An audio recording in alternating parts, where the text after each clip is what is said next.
Hey guys, this is Stacy, chair of the Greenville County Democratic Party. You've probably seen the headlines out of Washington, D.C. Donald Trump has taken the extraordinary step of seizing control of the city's police department and deploying National Guard troops into the streets. He claims it's because violent crime is spiraling out of control. But here's the thing. The numbers tell a very different story. Violent crime in D.C. is at a 30-year low.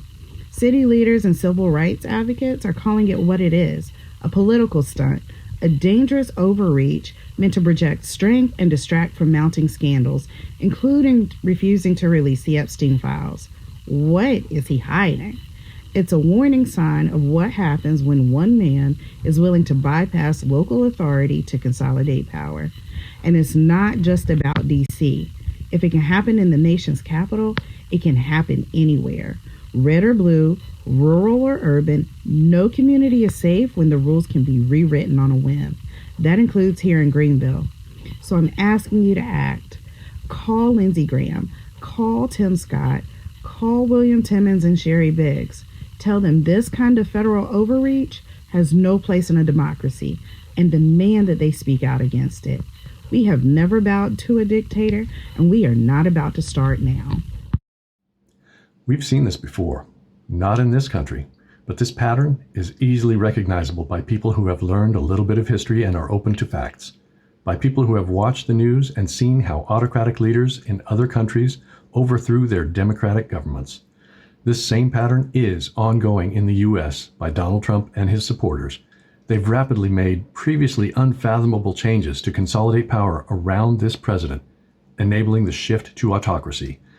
This military takeover in Washington, D.C., within our U.S. borders, taking control away from local authorities who did not want this so-called help, this is just the next step in asserting authoritarian control.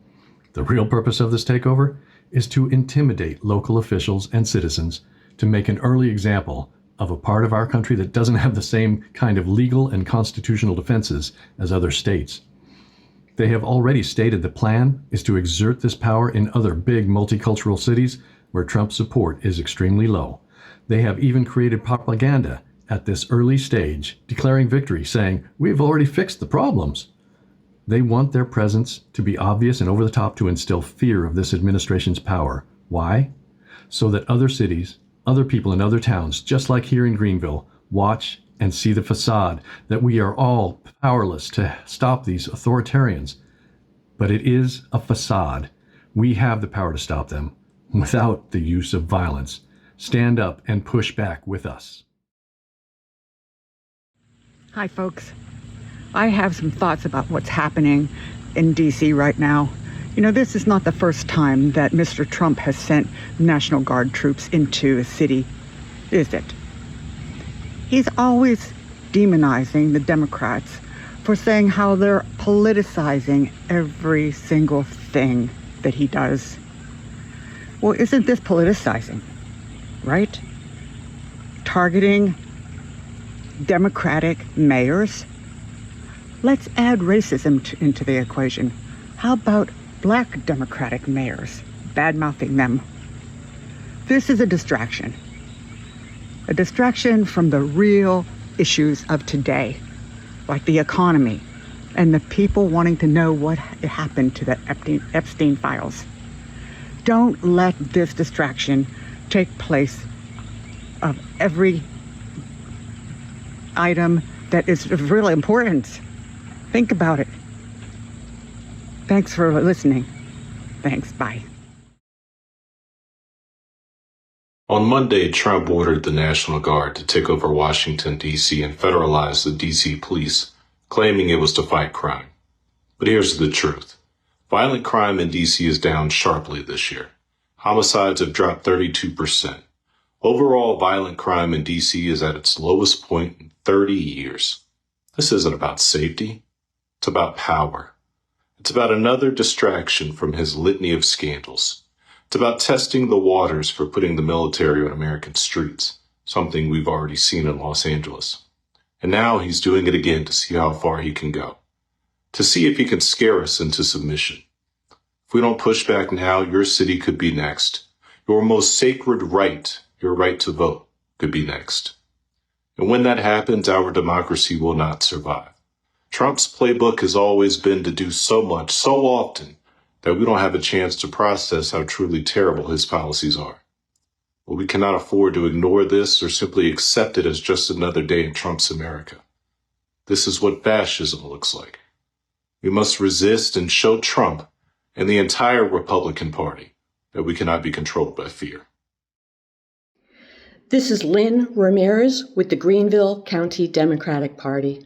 In direct violation to the 1878 Posse Comitatus Act, this administration has launched an unwanted, uninvited, and unprecedented occupation of a major U.S. city by federal forces under fabricated pretenses.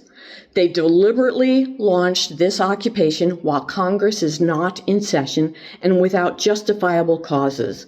This is not America. This is not the party of law and order. These are not followers of the Constitution, nor are they patriots.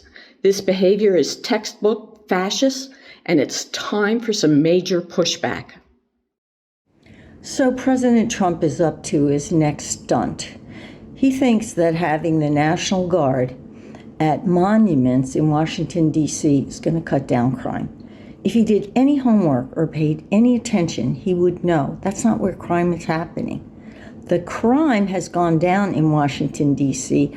over the last 3 years. He knows that. His advisors know that.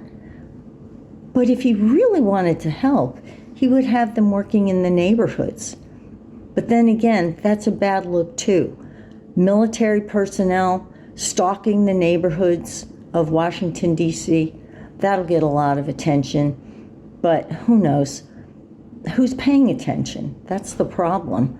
Everybody wants a glamour president who makes moves that get on the front page but don't really accomplish anything. Well, this is another one of those stunts. He'll get on the front page, he'll get in the New York Times, but will he accomplish anything? No, he'll aggravate the residents, the people who live in Washington, D.C., and create a bad look, which is with Republicans, create a bad look for the mayor of Washington, D.C. And what's next? Other Democratic cities, of course. So, let's let them know. We don't appreciate this. We know it's a stunt, and we know that it's a waste of our military resources and a really bad look.